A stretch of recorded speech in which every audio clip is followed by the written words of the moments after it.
Bom, pessoal, no vídeo anterior nós vimos alguns desperdícios, vimos 5 desperdícios diferentes, né? Só recapitulando: superprodução, quando a gente produz acima do que é necessário; espera, quando uma atividade não é realizada quando deveria, em função da falta de alguma condição, como um componente, uma informação, um sistema, uma autorização; transporte, a movimentação de materiais por entre postos de trabalho, setores de uma empresa; processamento em excesso, processamento acima do necessário, com operações que não agregam valor, que acrescentam ao produto, ao serviço, características que o cliente não está disposto a pagar, que não são relevantes para ele e que poderiam simplesmente ser eliminadas. E vimos também o inventário, estoque, que no caso de uma empresa, de uma indústria, poderia ser o estoque de produto acabado, em decorrência da superprodução; estoque em processo, muito em decorrência do sistema que a produção funciona. É comum que isso aconteça, por exemplo, no caso de sistemas empurrados; e de matéria-prima, em função de políticas de compra que muitas vezes priorizam a redução do custo unitário do produto adquirido, que nem sempre resulta em um custo total para a empresa menor. Aproveitar promoções, aproveitar a condição de transportar de uma vez só, né? Ou ainda por previsões feitas de forma não acurada, não precisa. Bom, e para a gente finalizar, temos mais 3 desperdícios que complementam os 8. Desperdício de movimentação, aqui é a movimentação de pessoas, quando pessoas se deslocam com frequência entre locais diferentes da empresa para realizar atividades, para buscar alguma informação, para buscar material. Então, quanto menos movimentação existir, melhor. Ou ainda, a movimentação não no sentido do deslocamento, mas os movimentos que uma pessoa faz. Por exemplo, procura por peças, por ferramentas, por instruções. Você tem um depósito como esse aqui, onde várias ferramentas são guardadas. Você quer achar uma ferramenta específica e muitas vezes você tem que vasculhar tudo, tirar e recolocar todas as peças, todas as ferramentas para achar uma delas. Lógico, isso tudo é perda de tempo, não agrega valor. Isso, toda essa movimentação que essa pessoa fez, gerando não só essa perda de tempo, mas também a fadiga, é desnecessário, poderia ser evitado. E também os movimentos, aí relembrando aqueles princípios do Taylor, que em alguns casos ainda são aplicáveis, quando a pessoa acaba fazendo movimentos demais em excesso para realizar uma operação. Então, quando você consegue consolidar, racionalizando esses movimentos, você pode ter um ganho muito pequeno por unidade feita, por peça feita. Mas isso aí no final de um dia, no final de um mês, em que milhares de ciclos foram realizados, pode gerar uma economia significativa.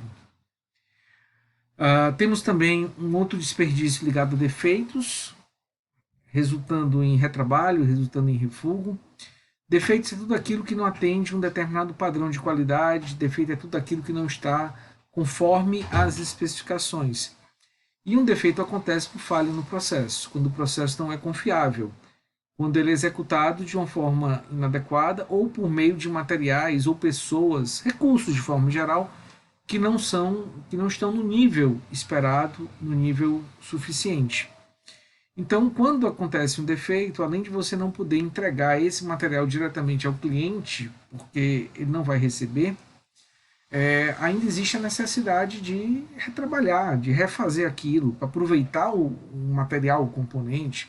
Ou você pega aquele produto defeituoso e vende como um produto de segunda categoria, o que vai gerar uma receita menor para a empresa; ou ainda você joga fora, quando aí todo o custo que foi incorrido na geração do produto até aquele estado vai ser também jogado fora, vai ser desperdiçado.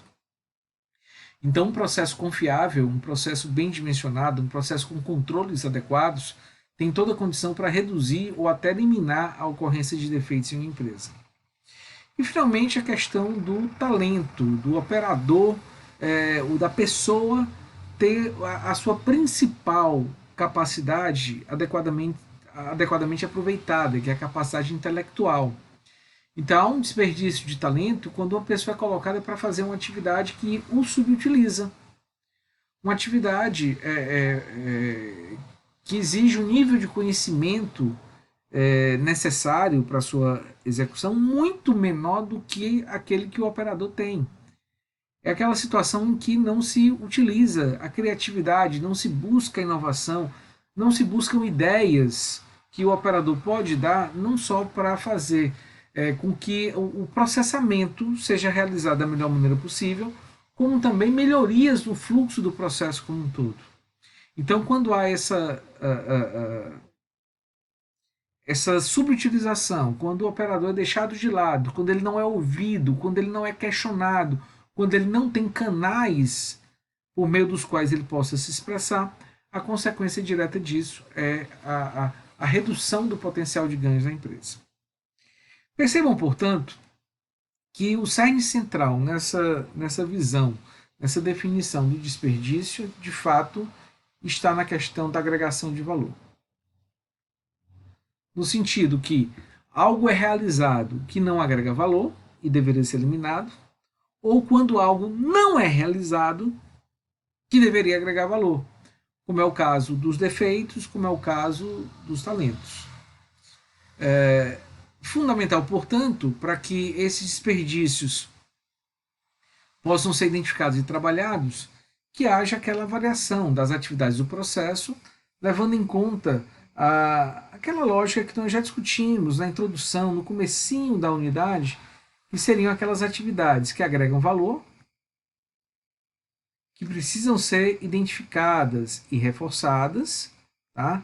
Isso aqui é o cerne principal, isso aqui é o nosso principal foco de atenção, nossa prioridade máxima, mas eu preciso identificar, dentro do nosso processo, as atividades que não agregam valor.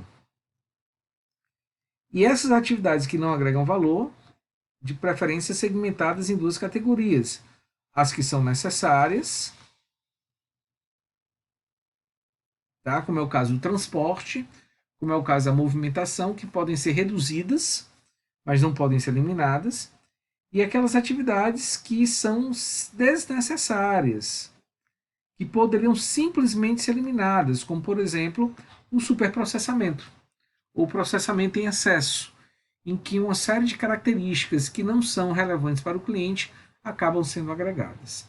Então, esse mapeamento, com esse foco, com esse intuito, pode resultar para o analista uma condição de estabelecer de um modo muito mais preciso algumas mudanças relevantes para o processo. Se a gente então consegue conduzir bem essa política de redução de desperdícios, nós temos alguns ganhos que podem ser obtidos. Aumenta a flexibilidade, já que a gente passa a ter condição de concentrar os nossos esforços, os nossos recursos para fazer aquilo que é necessário quando for necessário. A qualidade com agregação de valor, a segurança, já que não existem falhas, erros, acidentes, ergonomia, motivação dos empregados, capacidade de inovação ao aproveitar melhor, essas duas ao aproveitar melhor a capacidade intelectual do funcionário, ao mesmo tempo que há uma redução de custo, há uma redução de espaço necessário, há uma redução das exigências de trabalho para chegar em um determinado resultado, já que nós só estamos fazendo aquilo que é de fato essencial, aquilo que é de fato necessário. Então são pontos importantes, são pontos que precisam ser mantidos, são pontos que precisam ser observados para garantir que a nossa empresa seja sempre o mais competitiva possível. E o combate aos desperdícios é uma condição básica para que isso aconteça. Para fecharmos esse assunto, eu sugiro que vocês deem uma olhada nessa figura e tentem identificar alguns desperdícios que eventualmente podem estar existindo. Eu sugiro que vocês deem uma pausa no vídeo, observem, anotem em papel, e aí logo em seguida deem o play que eu vou falar sobre algumas considerações que eu tenho a fazer em relação a essa situação. Bom, continuando então e tentando dar uma resposta em relação ao que vocês devem ter identificado. O primeiro ponto é que vejam que essa é uma foto de um momento, é uma situação muito pontual dentro da empresa. Nós não sabemos que tipo de empresa é essa, não sabemos o que ela faz, não sabemos que processos, o que etapas, que atividades estão envolvidas. Então, é complexo a gente fazer uma análise um pouco mais aprofundada, né? Impossível fazer isso, que seria necessário até para que a gente pudesse identificar melhor a existência ou não de desperdícios. Mas pegando alguns elementos, a gente consegue identificar, alguns de modo mais claro, outras a gente tem que forçar um pouquinho a barra, fazer algumas hipóteses, mas podemos chegar em algumas suposições.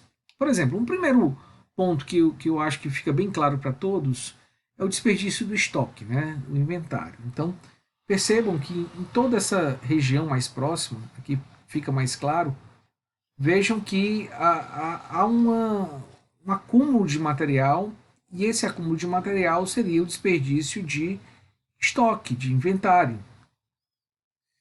Esse estoque, nós não conhecemos o produto, mas pode ser um estoque de produto em processo.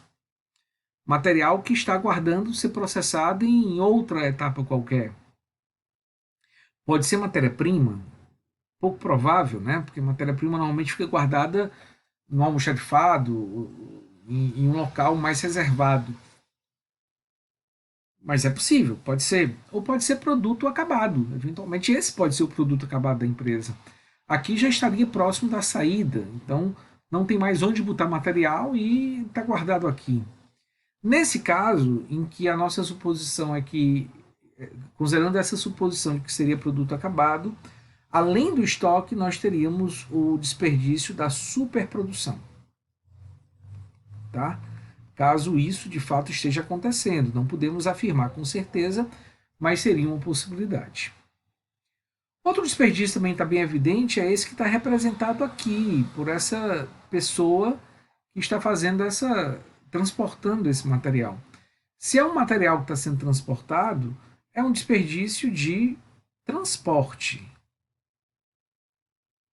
que deveria ser minimizado. Será que precisaria de fato desse carrinho uma pessoa voltada só a fazer essa movimentação?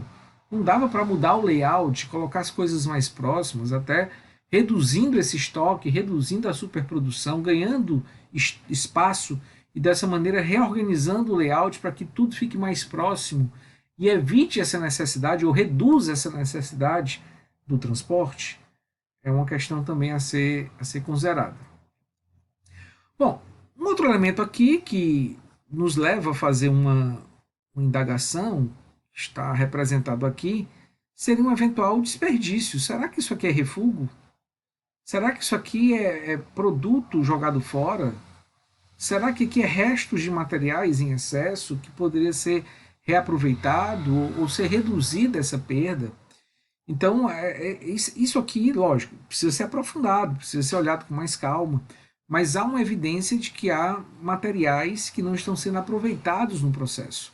Ou é um subproduto ou é um produto defeituoso. Em ambos os casos, a gente pode tentar fazer algum estudo no sentido de tentar reduzir essa situação. Outro elemento que aqui mais acima fica evidente, tá? Também aqui nós estamos forçando um pouquinho a barra, né? Mas aqui poderia haver a movimentação de pessoas. São pessoas se movimentando de um local para outro, tá? Pode ser extremamente necessário isso, pode não ter como evitar, mas é algo a ser investigado. Se eu tenho pessoas frequentemente se movimentando na empresa, isso é uma indicação. Lógico, aqui o layout está bem limpo, a gente não vê isso com frequência, tem uma pessoa se movimentando, diferente de outras situações em que as pessoas praticamente formam tráfegos, né? Ou vias de circulação congestionadas. Então, são aspectos como esses que a gente precisa também investigar para verificar se acontece. Mais um elemento aqui, se vocês observarem, que eu também estou forçando um pouquinho, tá? Mas são suposições que precisam ser investigadas. A gente observa essa pessoa que está aparentemente parada, está esperando por algo. Então, será que não seria o desperdício da espera? Então são algumas evidências que precisariam ser trabalhadas por meio dessa análise.